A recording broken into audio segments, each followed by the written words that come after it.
Ayan guys, ang aming doggy ay naligo.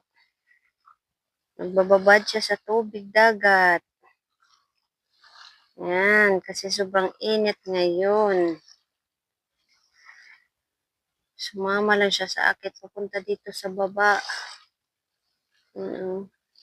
Mababaw pa lang ang tubig kaya hindi siya nalalagpasan. Ayaw naman pumunta sa pinakamalalim. Ganyan na siya guys, hindi naman siya naglalalangoy. Nagbabad lang ganyan. Saan mo katawan mo, Ben?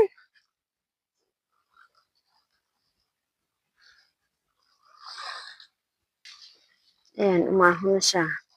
Kalahating katawan na yan ng basa. Ibaba lang. O, tapos, sabay higa sa buhangin. O, diba? Ganyan lang.